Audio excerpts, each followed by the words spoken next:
Everybody cross your arms. Everybody cross your arms. Pretend you're really, really grouchy in this moment. Cross your arms and look down, and whatever arm is on top, switch. Put the other arm on top. Make the sound effect. How does that feel? Yuck. Right? So, talking about learner, knower, mindset, resistant to change, if you every day felt inspired to cross your arms the other way, you would eventually be arm crossing ambidextrous, which would be a useless skill that would get you nowhere in life. But what might be a useful skill is leaving this room and this summit a little bit smarter on a particular topic or particular challenge or problem or something you're trying to achieve. And so I'm going to give you something real quick in 2 minutes and then set you free over to break. I had somebody much smarter, much more intelligent than me define intelligence as the number of cases that you have in your brain. So you all earlier told me that you got 20 plus years of experience. So when something comes up, you don't think, oh my goodness, what do I do?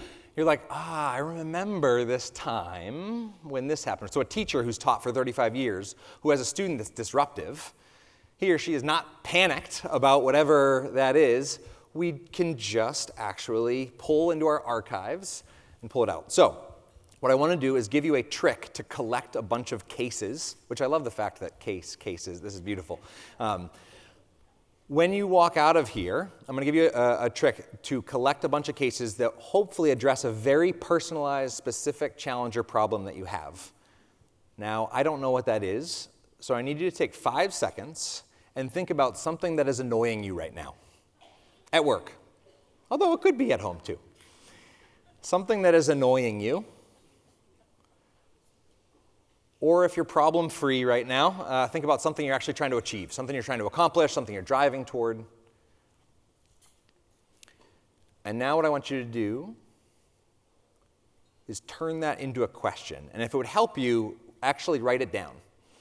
So turn that into a question that if you ask that question to 10 different people at CASE, you would actually collect 10 different cases. And you would be 10 times, I don't know about 10 times more intelligent, but you'd have 10 different cases that would make you more intelligent on a particular topic. So take a minute here. This is really worth taking a moment, because as I ask you to leave, I'm going to invite you to turn to somebody around and collect your first case as you walk out of this room. All right? So a solid 10 seconds, that's about how long it takes to generate a question. That's about how long the human mind takes to generate a question. 10 seconds.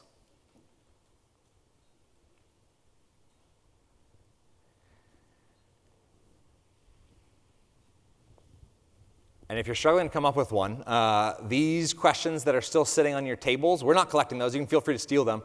I accidentally discovered, as we were writing them, that you can add context to the end of nearly every question, and it becomes a really good personalized question. So what is life teaching you right now related to fill in your problem, right?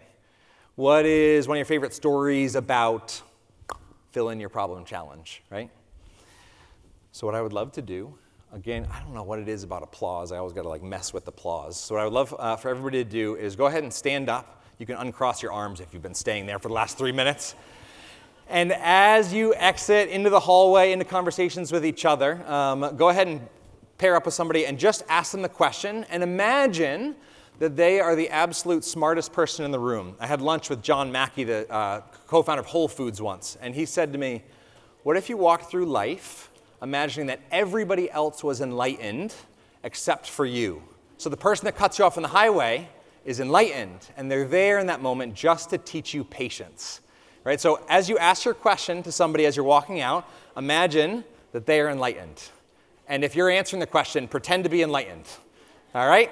3, 2, 1, let your conversations be the applause. Get out of here.